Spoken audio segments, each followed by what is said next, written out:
Hello everybody, Spooky Sandwoman here. Thank you for checking out episode something of Seduce Me the Otome. Last episode, we made out with Sam on a roof. And it almost fell off, but that's okay because we made out. Now on to being passed out. I felt good. I didn't care that I was blacked out. I felt warm and fuzzy in the darkness. I never knew indulging in that kind of passion would be that good. I now just waited to awaken, hopefully in a good way. My eyes eventually fluttered open, adjusting to the sight around me. I felt familiar silks underneath me, letting me know that I was in my bed. I slowly sat up, stretching from the tiredness that still lingered. I felt a very soft pain on my neck and shoulders, and I could feel my swollen lips pulse gently and healing. However, when I looked back at my body, I saw that my shirt had been pulled back up and rebuttoned as if nothing happened between me and Sam. I was just missing my ribbon.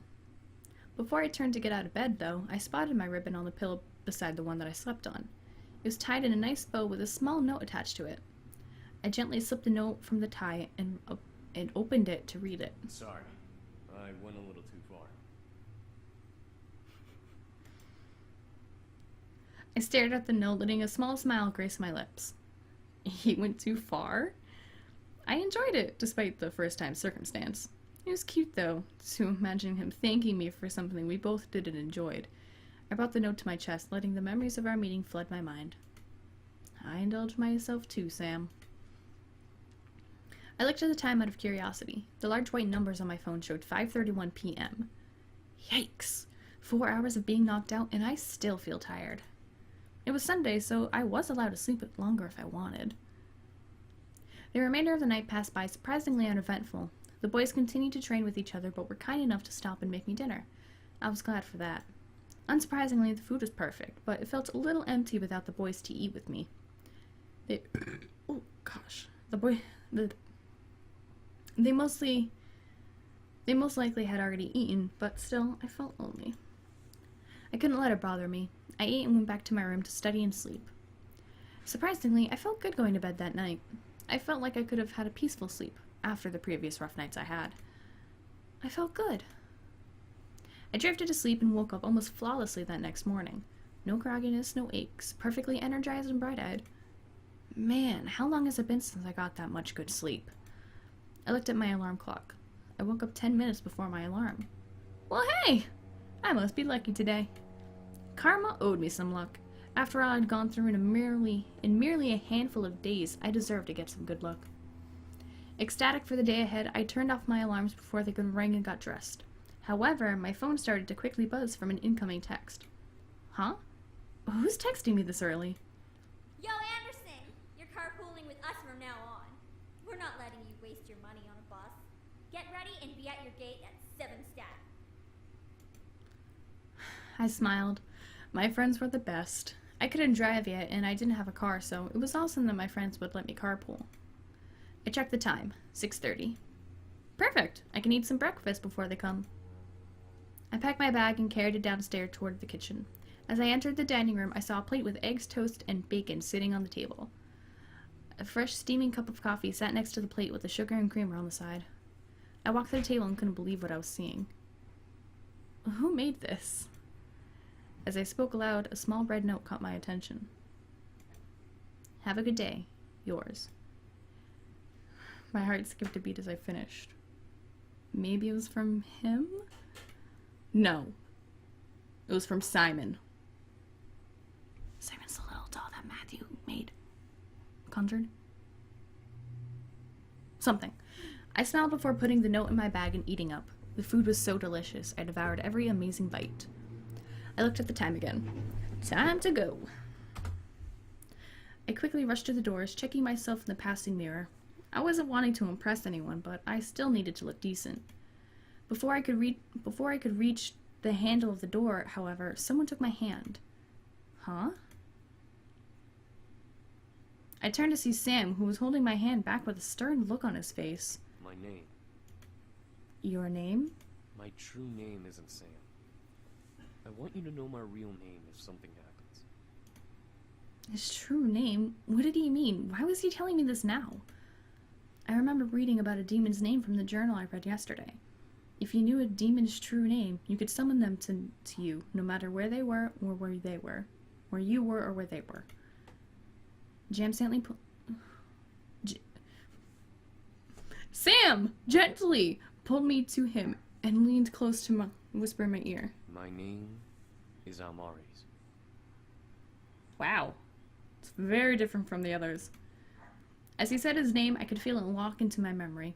Something in my head would make sure I would never forget it. Sam pulled away and stared at me, despite still carrying worry in his eyes. If you're in any danger, any time, doesn't matter when, call my name.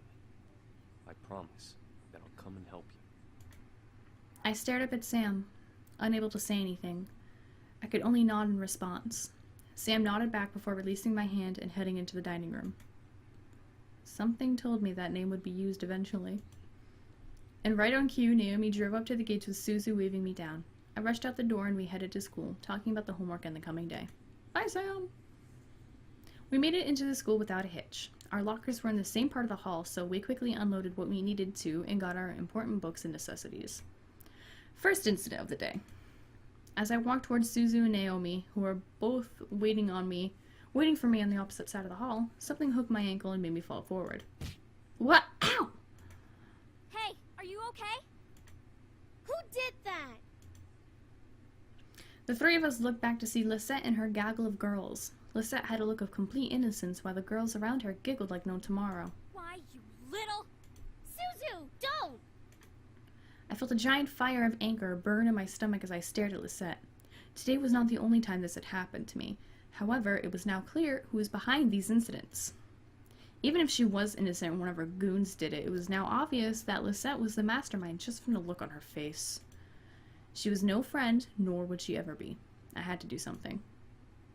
I'll just glare into her soul. No, walk away.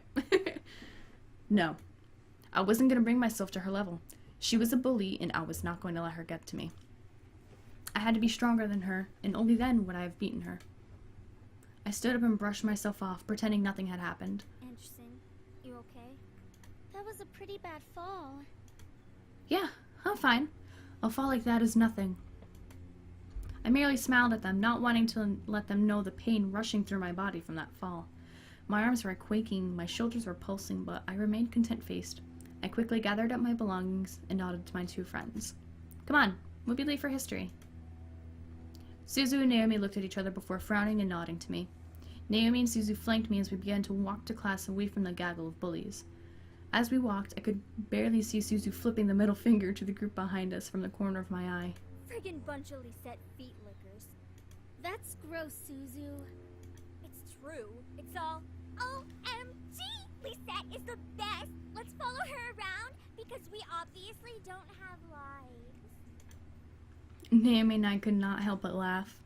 The group behind us, however, did not like Suzu's words. At least my dad doesn't screw around in the black market to keep a stupid casino running.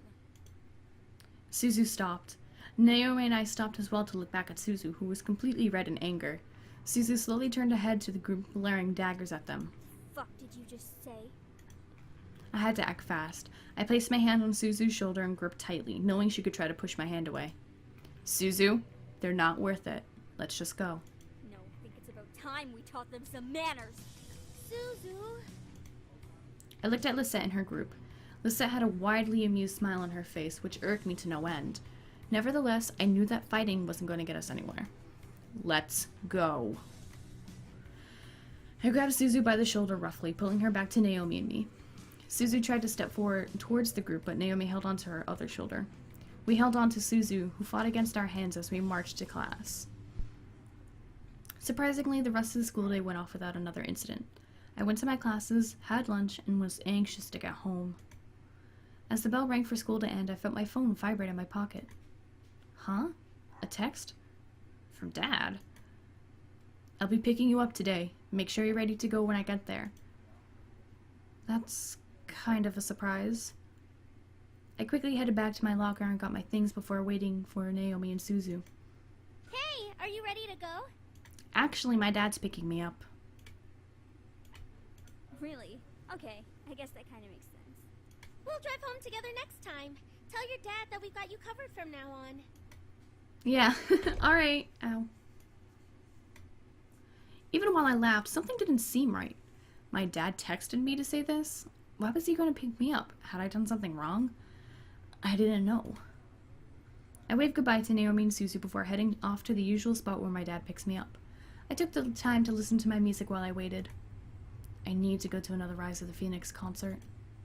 Eventually, I had played the entire album with no one showing up. What the hey? Dad's never late, especially not this late.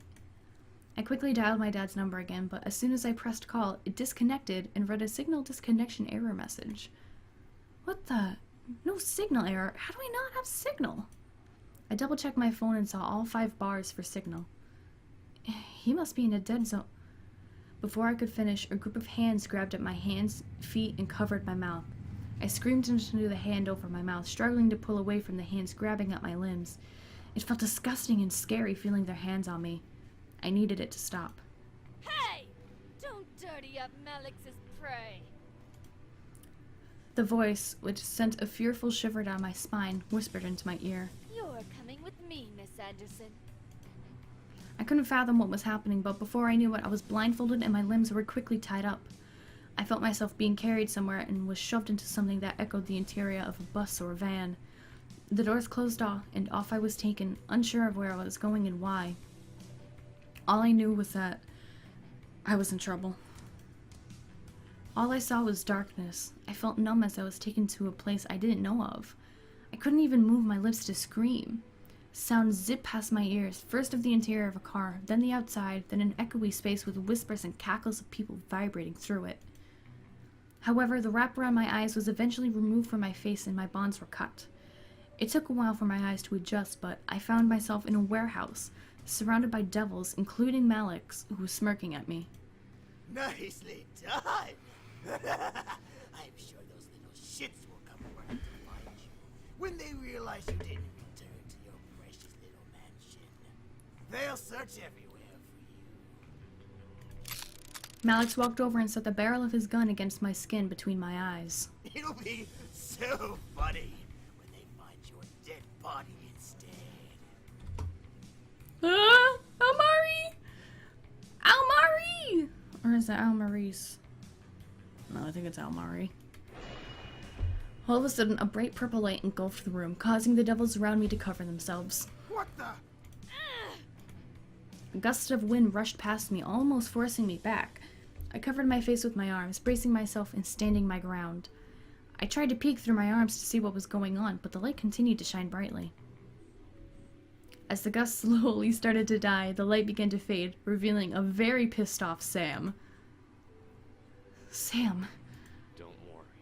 I got you. At that moment, Sam didn't even give Malix a chance to breathe. As I blinked, I saw Sam's fist ram itself into Malix's cheek, sending the devil flying back against the wall of the warehouse we were in. You motherfucker! Sam was relentless. He quickly followed Malix to the wall and began slamming his fists into Malix's body. An imprint of Malix's body began to form in the wall as Malix was beaten.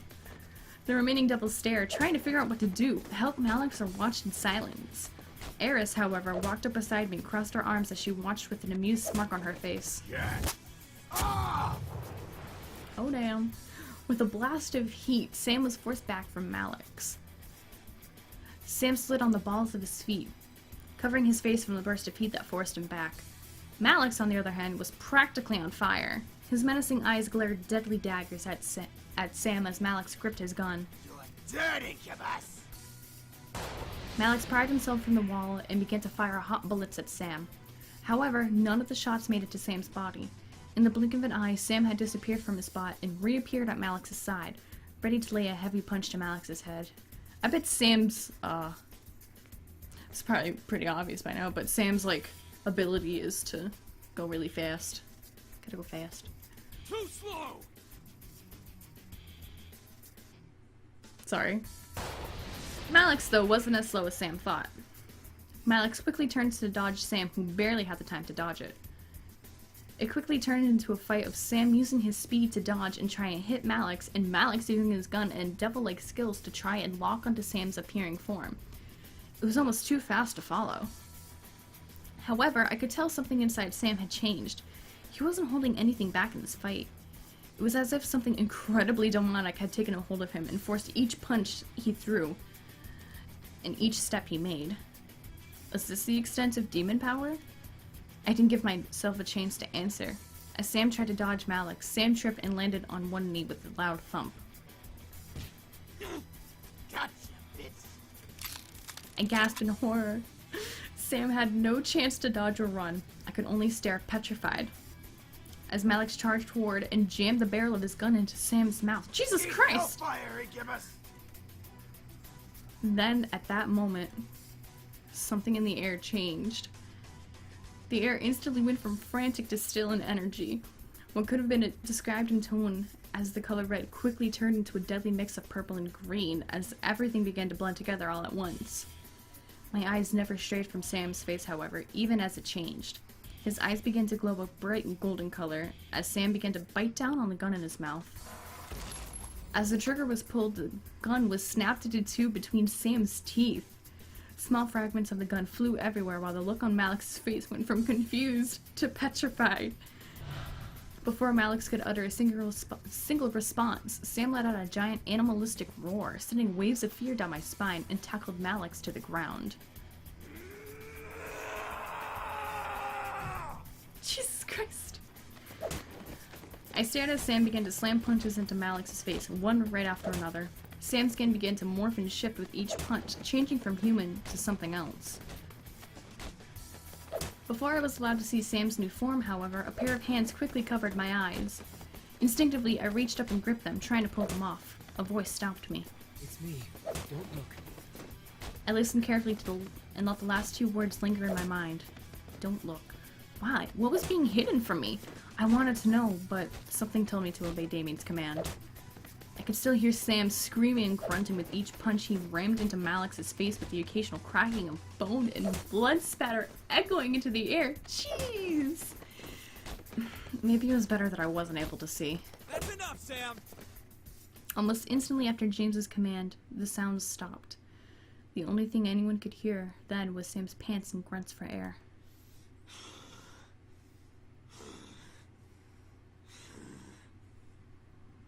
Malix is dead, and you've lost your glamour spell. Shut up. Glamour spell? What did he mean? Why did Sam sound so different? Why was this being hidden from me? It's a spell that makes us look human. I froze. Look human? They didn't look like humans after all? What did they look like? Like demons. Again, this is like the fifth or sixth time we've been through this, Damien. That's not helpful in the least. As if Matthew knew what Damien was talking about, Matthew spoke up, followed by the sound of a cork popping out of a bottle. Well, not for much longer. Here. Let's go. You gotta regain your glamour spell and you're all out of energy. Come on. Fine. Whatever. I could hear the small clinking of glass being passed before hearing Sam guzzle down a liquid of some sort. The feeling of the air around me gently began to warm back up, insinuating that everything had been returned to normal. Finally, Damien removed his hands from my eyes, allowing me to see what around me once again. The devils, including Eris, had fled. On top of Malix's body was a dirty sheet that was quickly turning red from blood. I could see that Malix's face was completely caved in, making it dip in the blanket. Oh my god, Sam! The boys, however, had gathered around me, all of them, including Sam, looking like nothing had happened. What just...